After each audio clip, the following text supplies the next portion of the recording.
వృక్ష శాస్త్రవేత్త ఉపాధ్యాయుడు దాసరి రఘుకు డాక్టరేట్ పురస్కారం. నిజామాబాద్ జిల్లా రుద్రూర్ మండలంలోని అంబెం గ్రామంలో ఉన్న ఆదర్శ్ పాఠశాలలో వృక్ష శాస్త్రవేత్తగా పనిచేస్తున్న ఉపాధ్యాయుడు దాసరి రఘు గారికి తెలంగాణ యూనివర్సిటీ వైస్ ఛాన్సలర్ గారి చేతుల మీదుగా డాక్టరేట్ పట్టా ప్రదానం చేయడం విశేషంగా నిలిచింది. ఈ సందర్భంగా ఆ పాఠశాల ప్రిన్సిపల్ రాఘవేందర్ గారు మాట్లాడుతూ రఘు గారు సాధించిన ఈ గౌరవం పాఠశాలకు ఎంతో గర్వకారణమని తెలిపారు. ఆయన కృషి, పట్టుదల విద్యార్థులకు ఆదర్శమని ప్రశంసించారు. పాఠశాల ప్రిన్సిపల్, ఉపాధ్యాయులు, సిబ్బంది, మిత్రులు మరియు కుటుంబ సభ్యులు కలిసి రఘు గారికి హృదయపూర్వక అభినందనలు తెలిపారు. అలాగే పాఠశాల విద్యార్థులు కూడా తమ ఉపాధ్యాయుడి విజయం పట్ల ఆనందం వ్యక్తం చేస్తూ అభినందనలు తెలియజేశారు.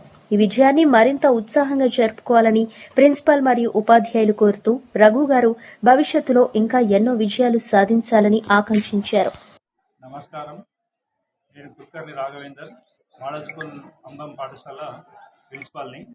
ఈరోజు సందర్భం ఏంటంటే మా తోటి వృక్షశాస్త్రం అంటే బాటనీ ఉపాధ్యాయుడు పోస్ట్ గ్రాడ్యుయేట్ టీచర్ రఘు గారు నిన్న మా డిచ్పల్లి తెలంగాణ యూనివర్సిటీలో పిహెచ్డి కంప్లీట్ చేసుకొని డాక్టర్ విద్యావర్ధిని మేడం గారి చేత డాక్టరేట్ పురస్కారం పొందడం జరిగింది. ఈ విధంగా ఆయనకు అభినందనలు తెలుపుతున్నాము మా పాఠశాల తరఫున మరియు అధ్యాపకుల తరఫున, దాంతోపాటు పేరెంట్స్ అందరి తరఫున కూడా ఆయనకు అభినందనలు తెలుపుతున్నాము. ఇక్కడ ఏంటంటే ఇతను గత 10 సంవత్సరాల నుంచి దీంట్లో రిజిస్ట్రేషన్ చేసుకొని దానిపైన వివిధంగా కృషి చేసి దాంట్లో మొక్కకు సంబంధించిన మెడిసినల్ ప్లాంట్కు సంబంధించిన వివరాలన్నీ సేకరించి దాన్ని ప్రజెంట్ చేయడం జరిగింది. సో దానివల్ల ఉపయోగాలు, నష్టాలు అన్నిటి కూడా చర్చించడం జరిగింది. సో కాబట్టి ఆయనకు ప్రత్యేక అభినందనలు. ఆ మొక్క యొక్క ఉపయోగాన్ని తీసుకురావడం జరిగింది దృష్టికి. సో ఆయనకు ప్రత్యేక అభినందనలు తెలుపుతున్నాము. ఇప్పుడు మన పాఠశాల టీచర్ అయిన రఘు గారు, పీజీటీ పోస్ట్ గ్రాడ్యుయేట్ టీచర్ అయిన రఘు గారు తన అనుభవాన్ని మీతోటి షేర్ చేసుకుంటారు. అందరికీ నమస్కారం. నా పేరు రఘు. నేను ఇక్కడ మన అంబం మోడల్ స్కూల్ రుద్రూర్ మండలం నందు పీజీటీ పోస్ట్ గ్రాడ్యుయేట్ టీచర్ బాటనీగా గత 2 సంవత్సరాల నుంచి వర్క్ చేస్తున్నాను. ఇంతకుముందు నందిపేట మోడల్ స్కూల్లో 10 సంవత్సరాలుగా అక్కడ వర్క్ చేసిన అనుభవం ఉంది. సో నేను నిన్న పిహెచ్డి పట్టా తీసుకోవడం జరిగింది తెలంగాణ యూనివర్సిటీ నుంచి.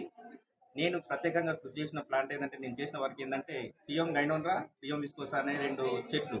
అవి జనరల్గా మన దగ్గర మనం వాటిని మొక్కలని పిచ్చి మొక్కల్లాగా చూస్తాం, అంటే వీడ్స్ అంటాం. ఆ వీడ్స్ని మనము పట్టించుకోము, కానీ ఆ చెట్లు ఏంటంటే చాలా పోషక విలువలు కలిగి మెడిసినల్ వాల్యూస్ కలిగిన ప్లాంట్స్ అన్నట్టు. నేను చిన్నగా ఉన్నప్పుడు మన తెలంగాణ రీజియన్లో మనకి ఎద్దుల అమావాస్య పండుగ అని చెప్పి ఒక పండుగ చేస్తారు, పొలాల అమావాస్య. ఆ టైంలో నేను మా తాతగారు కానీ మా నాన్న వాళ్ళు ఏం చేసేవాళ్ళంటే ఆ చెట్ల యొక్క ఆకురసాన్ని ఆవులకి, ఎద్దులకి తాగిపించేవాళ్ళు. అసలు ఎందుకు అని అడిగితే ఇట్లకి ఆ బలం రావడానికని చెప్పేవాళ్ళు. సో ఆ దృశ్యం ఏంటంటే, ఆ చెట్లు జనరల్గా మన ఏరియాలో చాలా పెరుగుతాయి, కానీ వాటిని మనం పిచ్చి మొక్కలు అనుకుంటాం.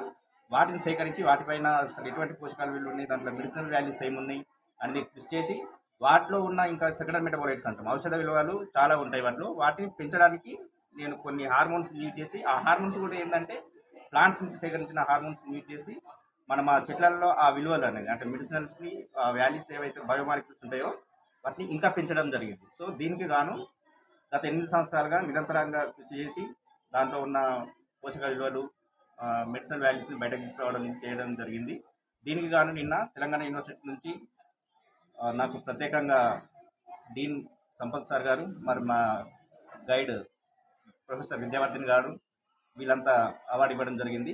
దీనికి సహకరించిన నా కుటుంబ సభ్యులకి, మరి ఇక్కడ మా పాఠశాలకు సంబంధించిన మా ప్రిన్సిపాల్ గారు, మరి తోటి ఉపాధ్యాయ బృందము, అదేవిధంగా పిల్లలకి ప్రతి ఒక్కరికి పేరు పేరున కృతజ్ఞతలు తెలియజేస్తూ, అదేవిధంగా ఈ న్యూస్ కవర్ చేస్తున్న చంద్ర న్యూస్ వాళ్ళకి, ఈ ఛానల్ వారికి ప్రత్యేకంగా కృతజ్ఞతలు తెలుపుతున్నాను. Thank you.